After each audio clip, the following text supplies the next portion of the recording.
बाप जीना है जो ले जाता है ऊंचाई तक, बाप जीना है जो ले जाता है ऊंचाई तक, माँ दुआ है जो सदा साया फगन रहती है।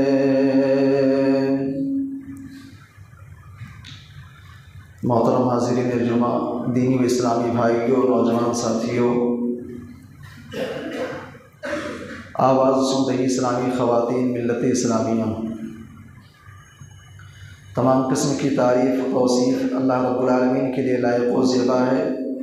वो बादुहू दुरूद व सलाम की डालियाँ निछावर हों अल्लाह के तमाम पैगम्बरों पर, रसूलों पर, बिलखुसूस अल्लाह के आखिरी पैगम्बर इमामुल अंबिया, इमाम कायनात जनाब मोहम्मद रसूलुल्लाह सल्लल्लाहु अलैहि वसल्लम की ज़ात आलिया पर। खुतबे जुमा का मौजू है माँ बाप की अज़मत, वालिदैन की अज़मत, माँ बाप का मकाम व मर्तबा। मौजूद सामीन किराम, हम में से हर शख्स इस बात से बखूबी वाकिफ़ है, हर शख्स इस बात को समझता है, जानता है कि दुनिया के अंदर अल्लाह तबारक व तआला की अज़ीम तरीन नेमतों में से एक बहुत बड़ी नेमत है, एक बहुत ही अज़ीम नेमत है वालिदैन की नेमत। अल्लाह ने हमें और आपको जो नेमतें दी हैं, उन नेमतों में अगर हम गौर करें, एक बहुत बड़ी नेमत है माँ बाप का वजूद, माँ बाप का पाना, माँ बाप का बाहयात रहना। ये नेमत कितनी अजीम है, ये नेमत कितनी बड़ी है, इस बात का अगर आप अंदाज़ा लगाना चाहते हैं तो आप अपने समाज के अंदर ज़रा बाहर निकलिए और ऐसे लोगों से बात कीजिए, ऐसे लोगों के साथ बैठ करके उनसे गुफ्तगू कीजिए जिनकी माँ दुनिया से जा चुकी है। माँ बाप की अज़मत जाननी है तो समाज में ऐसे लोगों से मुलाकात कीजिए जिनके वालिदैन दुनिया के अंदर ज़िंदा नहीं हैं, जिनके माँ बाप दुनिया के अंदर नहीं हैं। आप उनसे पूछिए, उनसे ज़रा बात कीजिए कि भाई दुनिया से माँ बाप के चले जाने के बाद घर कैसा लगता है। आज अब्बू नहीं है, अम्मी नहीं है, घर कैसा लग रहा है, ज़िंदगी कैसे बसर हो रही है, माँ बाप की याद आती है कि नहीं आती है, ज़िंदगी के अय्याम कैसे गुजर रहे हैं। यकीन मानिए, इंसान अगर आपके दिल के अंदर वाकई दर्द है, मोहब्बत है, तो सामने वाला भी रो पड़ेगा, आप भी रो पड़ेंगे। माँ बाप का होना, माँ बाप का मौजूद रहना, ये बहुत बड़ी नेमत है। और ये बात जो मैं कह रहा हूँ कि माँ बाप की नेमत बड़ी अजीम नेमत है, ये बात मैं इसलिए कह रहा हूँ चूँकि माँ बाप की अज़मत, माँ बाप का अजीम होना उस ज़ात ने कहा है जो खालिक़ कायनात है। माँ बाप की नेमत को अजीम उस ज़ात ने कहा है जो आसमान और ज़मीन का पैदा करने वाला है, जो हम सब का खालिक व मालिक है। माँ बाप को अजीम उस ज़ात ने कहा है जिसने अपने आखिरी पैगंबर जनाब मोहम्मद रसूलुल्लाह सल्लल्लाहु अलैहि वसल्लम के ऊपर कलाम मजीद कुरान करीम जैसी किताब नाजिल की है। माँ बाप को अजीम नेमत मैं इसलिए भी कह रहा हूँ क्योंकि कुरान करीम ने माँ बाप की नेमत को अजीम नेमत कहा है। ये नेमत कितनी अजीम है, आइए कुरान करीम की आयत की रोशनी में माँ बाप की अज़मत को, अब्बू अम्मी की अज़मत को, वालिदैन के मकाम मर्तबे को समझते हैं। कुरान करीम के अंदर 15वें पारे में एक सूरत है जिसे सूरे बनी इसराइल या सूरतुल इसरा के नाम से जाना जाता है। सूरे बनी इसराइल की 3 आयतें आप देखें, आयत नंबर 23, आयत नंबर 24 और आयत नंबर 25 है। इन 3 आयतों के अंदर अल्लाह तबारक व तआला ने वालिदैन की अज़मत को बयान किया है, वालिदैन के मकाम को अल्लाह ने बयान किया है। कुरान करीम माँ बाप की अज़मत को बता रहा है। आयत करीमा क्या है, बड़ी मशहूर आयत है, वक़ज़ा रब्बुका अल्ला ताबुदू इल्ला इय्याहु व बिल वालिदैनि इहसाना। ऐ लोगों, तुम्हारे रब ने इस बात का फैसला कर दिया है, अल्ला ताबुदू इल्ला इय्याहु व बिल वालिदैनि इहसाना।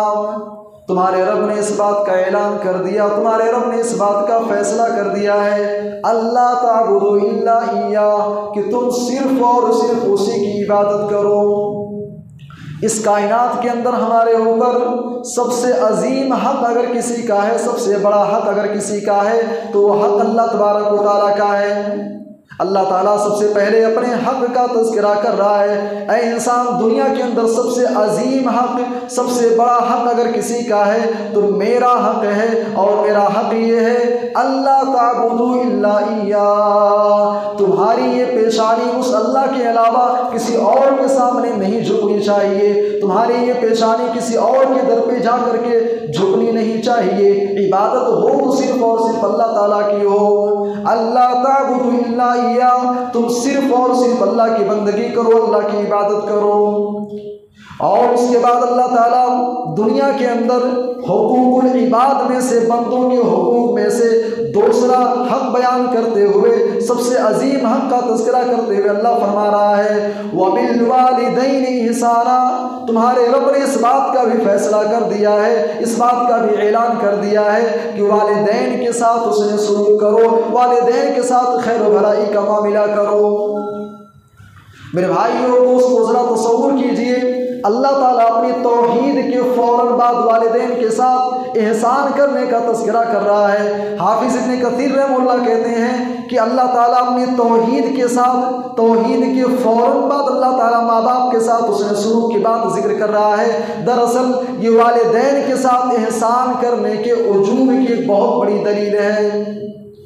हाफिज़ इब्न कसीर रहमतुल्लाह कहते हैं कि अल्लाह ने अपनी इबादत का जिक्र किया, तौहीद का तज़किरा करने के फ़ौरन बाद अल्लाह ताला वालिदैन के साथ एहसान करने की बात अल्लाह जिक्र कर रहा है। दरअसल तौहीद के साथ वालिदैन के साथ उसने सलूक को मिला देना, जोड़ देना, दरअसल ये निहायत ताकीदी हुक्म है, ये वाजिबी हुक्म है।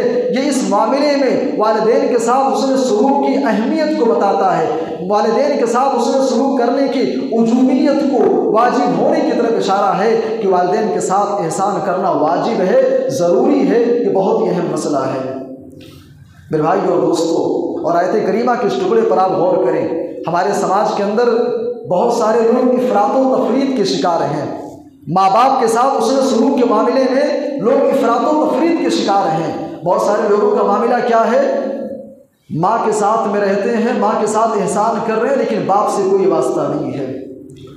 कुछ ऐसे लोग भी आपको मिलेंगे जो बाप के साथ में रहते हैं लेकिन माँ को छोड़ दिए हैं, माँ से बातचीत नहीं है, दुआ सलाम नहीं है, मिलना जुलना नहीं है। मेरे भाई और दोस्तों, अल्लाह ताला ने फैसला किस बात का दिया है, हुक्म अल्लाह ने किस बात का दिया है, अल्लाह ताबुदू इल्ला इय्या व बिल वालिदैनि इहसाना। अल्लाह ने ये नहीं कहा कि अपनी माँ के साथ उसने सलूक करो, अल्लाह ने ये नहीं कहा कि अपने बाप के साथ उसने सलूक करो, अल्लाह ने कहा अपनी माँ के साथ भी एहसान करो, अपने बाप के साथ भी एहसान करो।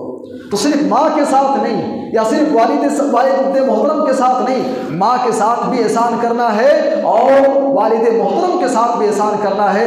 तवाज़ुन आपको रखना है। ऐसा ना हो कि बाप की मोहब्बत में माँ को छोड़ दो, माँ की मोहब्बत में बाप को छोड़ दो।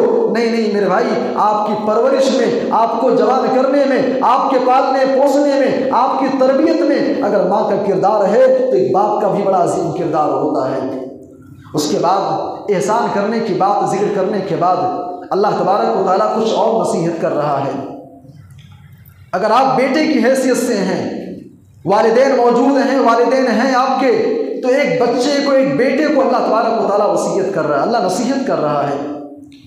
इम्मा यबलुगन्ना इंदकल किबरा अहदुहुमा औ किलाहुमा। ऐ इंसान, अगर तुम्हारी ज़िंदगी के अंदर तुम्हारे माँ बाप में से कोई एक या दोनों बुढ़ापे के आलम में पहुंच जाएं, तुम्हारी ज़िंदगी के अंदर अगर तुम्हारे वालिदैन बुढ़ापे के आलम में पहुंच जाएं या दोनों में से कोई एक बुढ़ापे को पहुंच जाए, फला तकुल लहुमा उफ़्फ़िन वला तन्हरुहुमा, तो तुम अपनी ज़बान से उनको उफ़ तक मत कहना, वला तन्हरुहुमा, और उनको कभी डांटना नहीं, कभी झिड़कना नहीं।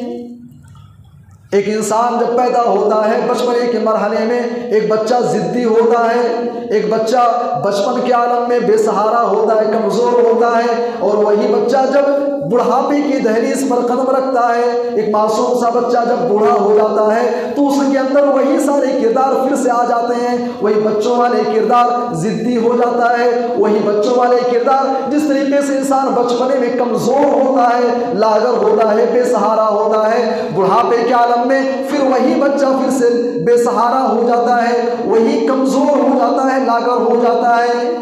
बुढ़ापे के आलम में हो सकता है वालिदैन किसी बात की ज़िद कर लें, हो सकता है कि वालिदैन अपनी ज़बान से कुछ ऐसे कलिमात कह दें जो तुमको ना पसंद आ जाए। कुरान कहता है फला तकुल लहुमा उफ़, वालिदैन कुछ भी कहें तुम्हें उफ़ तक भी नहीं कहना है, उन्हें डांटना नहीं है, उन्हें झिड़कना नहीं है।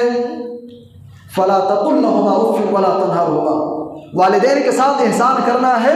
एहसान का अंदाज क्या होना चाहिए? कुरान करीम के उस्लूब पर आप गौर करें। कुरान क्या कहता है? उन्हें उफ़ तक नहीं कहना है।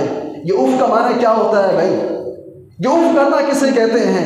अगर वालिदैन आपसे किसी बात का हुक्म दें, बेटा ये काम कर लो, बच्चे का जवाब क्या होता है? ठीक है मैं कर लूँगा।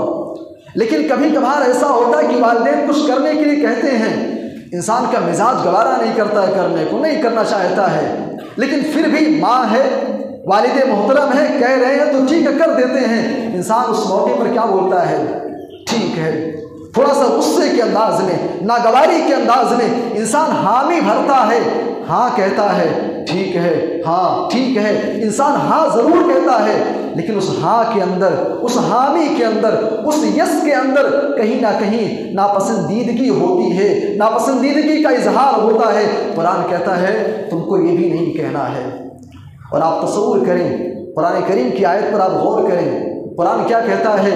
इम्मा यबलुगन्न इंदकल किबर अहदुहुमा, अगर वालिदैन में से कोई एक या दोनों बुढ़ापे को पहुंच जाएं। कुरान के इस जुमले पर आप गौर करेंगे, एक बड़ा ही अजीब और बड़ा ही प्यारा नुक्ता बयान किया गया। भाई दुनिया के अंदर हम अगर किसी बच्चे को सामान देते हैं, हमारे पास दो सामान हो, क्या कहते हैं? दो कलम अगर आपके पास है, बच्चे को दे रहे हैं तो आप क्या बोलेंगे? या तो दोनों ले लो या फिर एक ले लो। भाई अंदाज यही होता है, अगर आप किसी बच्चे को कोई सामान दे रहे हैं, दो सामान आपके पास है, आप क्या बोलेंगे? दोनों ले लो या दोनों में से एक ले लो। ऐसा नहीं कहते कि एक ले लो या दोनों ले लो। भाई कुरान क्या कह रहा है? दुनिया के अंदर माँ बाप दोनों साथ में होते हैं, माँ बाप दोनों असल में साथ में होते हैं, एक का इंतकाल होता है फिर एक अकेला बाकी बचता है। कुरान कहता है कि अगर वालिदैन में से कोई एक या दोनों बुढ़ापे को पहुंच जाए, कुरान पहले क्या कह रहा है कि अगर माँ बाप में से कोई एक बुढ़ापे की जिंदगी में तुमको मिल जाए या दोनों मिले। दरअसल कुरान करीम बताना ये चाहता है, इशारा ये करना चाहता है कि अगर माँ बाप दोनों बुढ़ापे में मिले तो तुम्हें तो खिदमत करनी ही करनी है, लेकिन अगर तुम्हारी जिंदगी के अंदर ऐसा हो जाए कि अब्बू का इंतकाल हो गया, वालिदा जिंदा है, वालिदा का इंतकाल हो गया, वालिदा का इंतकाल हुआ, अब्बू जिंदा है, अगर एक बाकी बचता है तो एहसान तुम्हारे ऊपर और ज़्यादा ज़रूरी हो जाता है, खिदमत करना और ज़्यादा ज़रूरी हो जाता है। इसलिए कि जब माँ बाप दोनों बाहयात होते हैं, जब वालिदैन दोनों जिंदा होते हैं, अगर बेटा कुछ कहता है, बहू कुछ कहती है, समाज में से किसी ने कुछ कह दिया, किसी ने बुरा भला कह दिया, तकलीफ होती है। एक बूढ़ी माँ है, एक बूढ़ा बाप है, दोनों आपस में बैठते हैं, बातचीत कर लेते हैं, कोई गम होती है, कोई तकलीफ होती है, आपस में शेयर कर लेते हैं। लेकिन अगर माँ चली जाए सिर्फ बाप बाकी बचे, बाप का इंतकाल हो जाए सिर्फ माँ बाकी बचे, अगर बेटा कुछ कहता है, बहू कुछ कहती है, आखिर वो जाए कहाँ, जाए तो कहाँ जाए? अपने गम को शेयर करे तो किसके साथ शेयर करे? कुरान कहता है इम्मा यबलुगन्न इंदकल किबरा अहदुहुमा, अगर एक बुढ़ापे के आलम में मिले या दोनों मिल जाए। कुरान पहले एक का तज़किरा करता है, बताना यह है कि अगर एक कोई मिले बुढ़ापे की जिंदगी में तो उनके लिए तुम्हारे ऊपर ज़रूरी है कि एहसान और ज़्यादा करो, खिदमत और ज़्यादा करो। और मेरे भाई और दोस्तों, एहसान का माना क्या है? खिदमत करने का माना क्या है? हमने क्या समझ लिया? माँ को 2 टाइम का खाना दे दिया, बस यही एहसान है। कपड़े दे दिए, यही एहसान है। बीमार हैं हमने दवा करा दिया, यही एहसान है। मेरे भाई कपड़े देना एहसान ज़रूर है, खाने देना एहसान ज़रूर है, खिदमत करना एहसान ज़रूर है, लेकिन उस एहसान के साथ एक चीज़ और आप ऐड कर लीजिए, एक चीज़ और आप शामिल कर लीजिए। एहसान ये भी है कि आप टाइम निकाल करके माँ के साथ में बैठिए, अब्बू के साथ बैठिए और उनसे बातें कीजिए, आप उनको टाइम दीजिए, उनके दिलों का जो दर्द है वो दर्द आप सुनिए। वो कुछ कहना चाहते हैं, कुछ बताना चाहते हैं, घर के अंदर कोई सुनने वाला नहीं है, कोई टाइम देने वाला नहीं है, वो कुछ मांगते हैं, ठीक है मिल जाएगा, खाना चाहिए, ठीक है मिल जाएगा, बेटा ये कह करके घर से निकल जाता है। मेरे भाई टाइम दीजिए, आप उनके साथ में वक्त गुजारिए, आप उनके साथ में अपने टाइम को आप स्पेंड कीजिए। ये एहसान है, ये कुरान का अंदाज है। उसके बाद कुरान क्या कहता है, वाला तनहरुहुमा, डांटना नहीं है। उसके बाद कुरान करीम एक और बात जिक्र करता है, वकुल लहुमा कौलन करीमा। कुरान कहता है वालिदैन से जब कलाम करना तो कलाम करने का अंदाज क्या होना चाहिए। अगर माँ से कलाम करना है, बाप से कलाम करना है, गुफ्तगू करनी है तो कलाम का अंदाज क्या होना चाहिए, वकुल लहुमा कौलन करीमा। माँ बाप से कौले करीम आपको करना है। ये कौले करीम किसे कहते हैं भाई? एक होता है अच्छी गुफ्तगू करना, जिसे अरबी ज़बान के अंदर कौले हसन कहते हैं, अल-कौलुल हसन, अच्छी गुफ्तगू करना, अच्छी बात करना। लेकिन कुरान कह रहा है कि कौले हसन नहीं करना है आपको, कौले सदीद नहीं करना है, कौले हसन नहीं करना है। माँ बाप के साथ आपको जो कलाम करना है वो कलाम आपका कौले करीम होना चाहिए। ये कौले करीम क्या है? एक ताबई गुजरे हैं सईद इब्न मुसय्यब रहमहुल्लाह, उनसे एक आदमी ने सवाल किया, कहता है कि कुरान करीम के अंदर वालिदैन की इताअत, वालिदैन के साथ फरमा बरदारी की जो आयतें हैं, मैंने उन आयतों को पढ़ा, उन आयतों का मफहूम क्या है, माना क्या है, वो सारी चीज़ें मैं समझ रहा हूँ, लेकिन एक बात नहीं समझ में आ रही है। सूरह बनी इसराइल के अंदर अल्लाह ने कहा कि माँ बाप के साथ कौले करीम करना है, करीम वाली गुफ्तगू करनी है। ये कौले करीम क्या चीज़ है? सईद इब्न मुसय्यब रहमहुल्लाह ने कौले करीम की जो वजाहत की, जो तफसीर उन्होंने बयान की, बड़ी जामे है। कहते हैं कौले करीम का माना जानते हो क्या है? एक मालिक है, एक आका है, उसके पास एक नौकर है। जो मालिक है, जो आका है, वो मालिक बहुत ही सख्त मिजाज है, बहुत ही सख्त है, बहुत ही बदखुल्क है, बहुत ही बदतमीज़ किस्म का है, बहुत ही नालायक इंसान है। मालिक जो है बहुत ही हार्ड है, बहुत ही सख्त है। अब उसके ज़ेर निगरानी में जो काम करने वाला गुलाम है, जाहिर सी बात है गुलाम है, मालिक के हाथों तले वैसे दबा रहता है।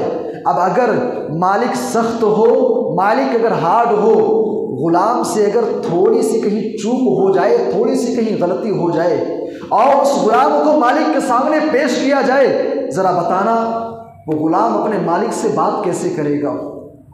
भाई आप स्कूल आप सब गए होंगे, स्कूल के अंदर आप देखते हैं कि कुछ टीचर ऐसे होते हैं, बहुत सख्त होते हैं। अगर तालिब इल्म से कोई गलती हो जाए और उस तालिब इल्म को उस टीचर के सामने जाना पड़े, जो बहुत सख्त होते हैं, जो बहुत हार्ड होते हैं, जो उसूल व ज़वाबित के बड़े पाबंद होते हैं, अगर उस तालिब इल्म को उसके सामने पेश किया जाए, उस टीचर के सामने, तो तालिब इल्म की निगाह झुकी हुई होती है, डर के मारे सहमा हुआ होता है, डर के मारे उसकी आवाज़ दबी हुई होती है, बोल नहीं पाता है, अपनी बातों को रख नहीं पाता है। सईद इब्न मुसय्यब कहते हैं इसी कौल का नाम कौले करीम है, इसी का नाम कौले करीम है। वकुल लहुमा कौलन करीमा। इंसान दुनिया के अंदर कितना ही अमीर क्यों ना बन जाए, इंसान दुनिया के अंदर कितना ही पढ़ा लिखा क्यों ना बन जाए, आप वकील हो, आप डॉक्टर हो, आप जज हो, आप कुछ भी हो जाओ, लेकिन जब माँ के सामने जाना हो, जब बाप के सामने जाना हो, तो आपका अंदाज कलाम करने का वही होना चाहिए, आपकी गुफ्तगू का तरीका वही होना चाहिए जो गुनहगार, एक गलती करने वाला गुलाम अपने सख्त मालिक के सामने खड़े होकर के झुकी हुई निगाहों में शर्मिंदगी के साथ आहिस्ता से नर्म लहजे में, प्यार भरे लहजे में अपनी बात रखता है। अंदाज यही होना चाहिए, जब माँ के सामने खड़े हो तो इसी अंदाज में कलाम करना है। मेरे भाई और दोस्तों, हम अपने आप को अहले कुरान कहते हैं, हम अपने आप को साहिब ईमान कहते हैं, ज़रा बताना क्या हमारा अंदाज यही है? क्या हमारा रवैया यही है माँ बाप के साथ में? क्या हमारा तरीका यही है? हम इसी अंदाज में कलाम करते हैं। मेरे भाइयों दोस्तों, हकीकत ये है, हम अहले कुरान ज़रूर हैं, हमने कुरान को समझा नहीं। हम अहले ईमान ज़रूर हैं, हमने कुरान को पढ़ा नहीं। हम मुसलमान ज़रूर हैं, सुन्नत के पाबंद ज़रूर हैं, लेकिन मेरे भाई हमने आयात का मफ़हूम नहीं समझा। वक़ुल लहुमा क़ौलन करीमा, कुरान कहता है इसी अंदाज में तुमको कलाम करना है। और आगे बढ़िए, उसके बाद में अगली आयत देखें, वक़्फ़िज़ लहुमा जनाह ज़ुल्लि मिनर रहमा। कुरान कहता है इंसान तो दुनिया के अंदर कितनी ही बुलंदियाँ क्यों ना छोड़े, कितने ही तरक्की के मनाजिर क्यों ना तय कर ले, वक़्फ़िज़ लहुमा जनाह ज़ुल्लि मिनर रहमा। जब माँ के सामने जाना हो, जब बाप के सामने जाना हो, तो रहमत की वजह से, रहमत आजिज़ी और इंकिसारी के बाजुओं को अपने वालिदैन के सामने फैला दे। और तेरी ज़बान से ये कलिमात निकलने चाहिए, ये दुआएं निकलनी चाहिए, वक़ुल रब्बिरहमहुमा कमा रब्बयानी सगीरा। ये दुआएं करते रहा कर, ऐ मेरे रब मेरे वालिदैन के ऊपर रहम फरमा जैसे कि इन्होंने बचपन के अंदर मेरी परवरिश की। मेरे भाई और दोस्तों, वालिदैन की अज़मत आप देखिए, माँ बाप का मकाम आप देखिए। अल्लाह तबारक व तआला अगर सिर्फ कुरान करीम के अंदर लफ्ज़ वालिदैन का तज़किरा कर देता, अल्लाह ताला अगर कुरान के अंदर सिर्फ वालिदैन का लफ्ज़ जिक्र कर देता, तो लफ्ज़ वालिदैन का तज़किरा माँ बाप की अज़मत के लिए, उनके मकाम के लिए, उनकी इज़्ज़त और उनकी अज़मत के लिए लफ्ज़ वालिदैन का कुरान के अंदर आना ही काफ़ी था।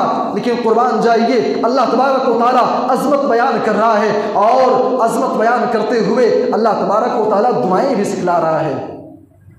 भाई अल्लाह अगर ये कह देता कि माँ बाप के लिए दुआएं करो तो बात काफ़ी थी, लेकिन रब्बे कायनात जिब्रील अमीन को भेज करके दुनिया इंसानियत को, हमें और आपको एक दुआ सिखला रहा है। अल्लाह दुआ क्या सिखाता है? ऐ इंसान कहा कर अपने वालिदैन के बारे में, रब्बिरहमहुमा कमा रब्बयानी सगीरा, रब्बिरहमहुमा कमा रब्बयानी सगीरा, रब्बिरहमहुमा कमा रब्बयानी सगीरा। ऐ मेरे रब मेरे वालिदैन के ऊपर रहम फरमा जैसे कि इन्होंने बचपन में मुझे पाला। मेरे भाई ये दुआ आप सबको याद होगी, लेकिन इस दुआ के ताल्लुक से एक चीज़ मैं बताना चाहूँगा। भाई दुआ का अंदाज क्या है, इस दुआ पर आप गौर करें, इंसान कहता क्या है जब ये हम दुआ करते हैं, ऐ मेरे रब तो इन दोनों के ऊपर रहम फरमा। भाई होना क्या चाहिए था? होना तो ये चाहिए था कि अल्लाह मुझे इस बात की तौफीक दे कि मैं अपने वालिदैन के साथ एहसान करूँ।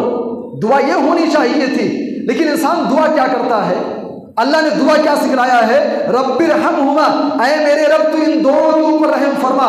दरअसल इस आयत करीमा के टुकड़े में, इस दुआ के अंदर ये इशारा है, ये नुक्ता है, ये पॉइंट बताया गया, ऐ इंसान तेरे माँ बाप के एहसानात तेरे ऊपर इतने ज़्यादा हैं, तेरे माँ बाप के कर्ज तेरे ऊपर इतने ज़्यादा हैं कि पूरी ज़िंदगी तो खिदमत करके अगर चुकाना चाहे, माँ बाप के एहसान तो चुका नहीं सकता है। इसीलिए कहा गया, ऐ इंसान जब तू ये दुआ करता है रब्बिरहमहुमा कमा रब्बयानी सगीरा, दरअसल इंसान अपनी आजिज़ी का इजहार करता है, अपनी बेबसी का इजहार करता है कि ऐ अल्लाह मेरे बस में तो नहीं है कि माँ बाप के एहसानात का मैं बदला चुका सकूं, मेरे बस में तो नहीं है कि माँ बाप की उनकी खिदमतों के और उनकी परवरिश का हक मैं अदा कर सकूं। ऐ मेरे रब तू ही इनके ऊपर रहम फरमा दे, कमा रब्बयानी सगीरा, जैसा कि इन्होंने बचपन के अंदर मेरी परवरिश की थी। मेरे भाई और दोस्तों, ये वालिदैन की अज़मत है, ये वालिदैन का मकाम मर्तबा है। और भी कई सारी आयतें हैं, इंशाअल्लाह अगर मौका रहा तो अगले खुतबे जुमा में और आयतों के ताल्लुक़ से और दीगर चीज़ों पर इंशाअल्लाह हम गुफ्तगू करेंगे। अल्लाह ताला से हम दुआ करते हैं कि अल्लाह ताला हम सब को वालिदैन की अज़मत को समझने की तौफ़ीक़ अता फरमा। ऐ अल्लाह हम में से जिनके वालिदैन दुनिया के अंदर बाहयात हैं, ऐ अल्लाह तुमको तौफ़ीक़ दे कि अपने वालिदैन की खिदमत करें, उनके साथ एहसान करें, उनके साथ खैर व भलाई का मामला करें। और अल्लाह हम ये भी दुआ करते हैं हमारे वो अहबाब, वो भाई जिनके वालिदैन दुनिया के अंदर नहीं हैं, जिनके वालिदैन दुनिया से जा चुके हैं, ऐ अल्लाह हम दुआ करते हैं, ऐ अल्लाह तू उनकी मग़फ़िरत फरमा, ऐ अल्लाह तू उनकी कब्र को नूर से भर दे। ऐ अल्लाह अगर कब्र के अंदर उनके साथ कोई सख्ती हो रही है, कोई अजाब का मामला हो रहा है, ऐ अल्लाह तू उनकी कब्र को जन्नत के बागों में से एक बागीचा बना दे। ऐ अल्लाह तू उनके लिए कब्र वाली ज़िंदगी को आसान फरमा। ऐ अल्लाह जब तक ज़िंदा रख इस्लाम पर, ख़ात्मा हो तो ईमान बिल खैर पर। आमीन तक़ब्बल या रब्बल आलमीन व आखिरु दावाना अनिल हम्दुलिल्लाहि रब्बिल आलमीन।